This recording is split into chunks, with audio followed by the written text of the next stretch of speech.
Bravo, Lolo.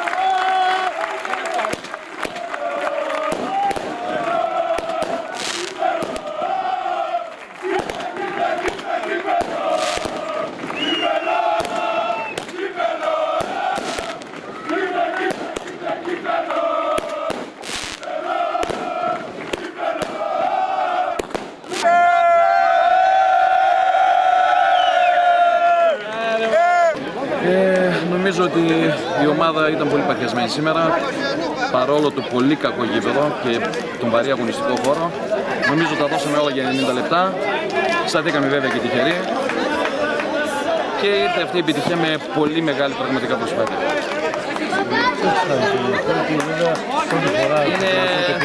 Νομίζω ότι είναι ιστορικές στιγμές για το χωριό, διότι η ομάδα για πρώτη φορά φτάνει στο τελικό και φυσικά στην κατάκτηση του τροπαίου.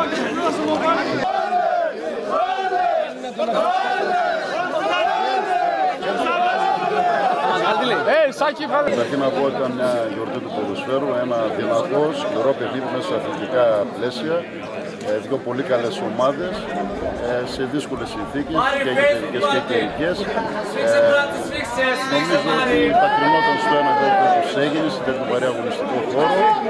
Σίγουρα είμαστε πολύ χαρούμενοι για την επιτυχία για πρώτη φορά στην ιστορία του νεοφορείου η κατάκτηση του κυπέλλου. Ελπίζουμε να έρθουν και άλλες τέτοιες επιτυχίες για τις ομάδες της πόλης μας. Θερμά συγχαρητήρια και στη διαιτητική τριπλέτα και από ό,τι πληροφορήθηκε μάλλον ήταν το τελευταίο παιχνίδι του κ. Σκεντρή, ένας διαιτητής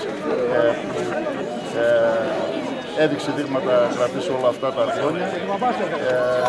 Να το ευχηθώ με την ευκαιρία καλή συνέχεια σε ό,τι και αν κάνει και να ξανασυγχαρώ τις δύο ομάδες και την έψη και την άψη διοργάνωση.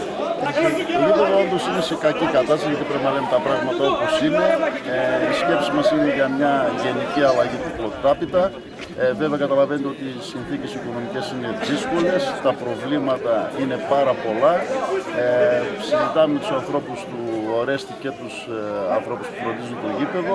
Θέλουμε να δούμε τι μπορούμε να κάνουμε σε συνάρτηση και με το βοηθητικό, έτσι ώστε να κάνουμε μια παρέμβαση που θα πιάσουν τα λεφτά και να μην βλέπουμε τέτοια κατάσταση. Θέλω και εγώ την πλευρά μου, πραγματικά συγχαρώ και τις δύο ομάδες. Ήταν ένα παιχνίδι δυνατό, ήταν ένας τελικός. Θέλω να συγχαρώ και τις δύο ομάδες. Ήρθε ένα γκολ από την πλευρά του λεωφορείου. Μπορεί να ήταν και τυχαίο. Σημασία για μένα ήταν ένα παιχνίδι ήρεμο, ήσυχο. Προσπάθησαν και οι δύο ομάδες. Ήρθε ένα αποτέλεσμα. Θέλω να συγχαρώ και τις δύο ομάδες, και το λεωφορείο και την Άθεια και ιδιαίτερα τους διαιτητές, γιατί πραγματικά προσφέραν όσους διαιτητές αναθέανους. Οπωσδήποτε. Όποιος χάνει, πάντα στεναχωριέται. Εύχομαι όμως και στην Άθεια, γιατί είναι μια καλή ομάδα, να έχει καλό αποτέλεσμα στο πρωτάθλημα. Και θέλω να συγχαρώ και το λεωφορείο, ο οποίος πραγματικά περίμενε και αυτή ένα αποτέλεσμα σήμερα στο τελικό, το οποίο είναι να συγχαρώ και αυτήν. Και τις δύο ομάδες πάνω, καλό πρωτάθλημα και καλή χρονιά. Σε ένα βαρύ αγωνιστικό τερέν όπως ήταν το σημερινό, με καιρικές συνθήκες, έχει αρκετή βροχή. Ευτυχήσαμε να παίξουμε το ποδόσφαιρο που προσπαθήσαμε να δουλέψουμε όλη την εβδομάδα και να φτάσουμε στον πολυπόθετο στόχο μας που ήταν η κατάκτηση του κυπέλλου. Να πω συγχαρητήρια και στις δύο ομάδες γιατί έγινε ένα παιχνίδι με ήθος, δεν υπήρχαν παρεκτροπές από κανέναν και από τις δύο ομάδες. Προσπαθήσαμε και οι δυο να παίξουμε καλό ποδόσφαιρο. Εμείς στο πρώτο ημίχρονο μπήκαμε λίγο κουρασμένοι, λίγο διστακτικά. Προσπαθήσαμε και κρατήσαμε το 0 και από εκεί και πέρα στο δεύτερο ημίχρονο με κάποιες αλλαγές καταφέραμε να βγούμε μπροστά και να ευτυχίσουμε να περάσουμε μπροστά στο σκορ, το οποίο ήταν 1-0 και το κρατήσαμε, με αποτέλεσμα να φτάσουμε στην κατάκτηση του κυπέλλου. Δημήτρη, έλα. Ιστορική μέρα και για μένα και για το σωματείο. Και εύχομαι στα παιδιά που δώσαν τον καλύτερό τους σε αυτό και πραγματικά ταλαιπωρηθήκαν πάρα πολύ μέσα σε αυτό το γήπεδο. Ό,τι καλύτερο ποδοσφαιρικά, οικογενειακά και υγεία. Εγώ νομίζω ότι το παιχνίδι ήταν από πλευράς διαιτησίας μοιρασμένο 50-50. Πιστεύω ότι τα είδατε και εσείς απ' έξω. Δεν υπήρχαν. Ο κύριος Κίνδρες το πήγε μια χαρά και το πέναλτι ήταν. Ουδής το αμφισβητεί. Πιστεύω και από την κερκίδα δεν υπάρχει κάποιος που να λέει το αντίθετο. Δεν υπήρχαν ούτε από την πλευρά τη δικιά μας αμφισβητούμενες φάσεις, ούτε από την πλευρά της Άνθιας. Πιστεύω ότι ήταν 50-50 ακριβώς. Έγινε ένας τελικός, ήταν το παιχνίδι ο άγραφος νόμος του ποδοσφαίρου. Εμείς είχαμε τις ευκαιρίες πάρα πολλές.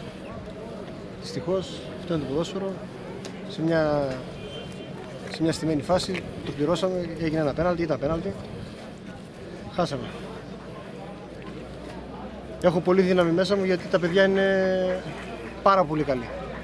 Για μας τώρα ξεκινάει στην ουσία. Τώρα είναι το πρωτάθλημα για μας. Χάσαμε το κύπελλο, ήταν ένας στόχος μας. Αλλά από το σημερινό παιχνίδι είμαι πιο δυνατός. Γιατί με δώσαν δύναμη τα παιδιά. Πιστεύω ότι ήμασταν καλύτεροι. Εντάξει, το γήπεδο δεν μας βόλεψε εμάς, η δικιά μας ομάδα. Συγχαρητήρια στα παιδιά στο Νεοχώρι. Πάμε τώρα, έχουμε τα μπαράζ 6 παιχνίδια και ελπίζω να πάμε καλύτερα εκεί, πιο αποτελεσματικά. Καλή συνέχεια στα παιδιά. Υπάρχει στόχος στο πρωτάθλημα? Βέβαια, το στόχος μας είναι το πρωτάθλημα. Βέβαια, έχουμε χάσει τους 3 βαθμούς, που θα ήταν για μας ένα καλό βάζο. Θα προσπαθήσουμε. Για το καλύτερο. Ό,τι καλύτερο δεν μπορώ να πω. Συγχαρητήρια στα παιδιά. Τα δώσαν όλα, το είδατε και όλοι. Παίξαν αυτό που πρέπει να παίξουν για το χωριό, για την ιστορία του χωριού. Και σε έναν τρόπο που το θέλαμε τόσο πολύ. Και ήταν στόχος μας από την αρχή, από τη στιγμή που μάθαμε την κλήρωση, ότι θα έχουμε παιχνίδια εντός έδρας. Αυτό θέλω να δώσω και συγχαρητήρια και στην αντίπαλη ομάδα. Ήταν καλή, ίσως ήταν και λίγο άτυχη. Κερδίσαμε και αυτό νομίζω μας άξιζε. Κατηδίαν είχαμε συζητήσει πριν από λίγο καιρό τους στόχους της ομάδας, μέσα σε αυτούς ήταν το κύπελλο.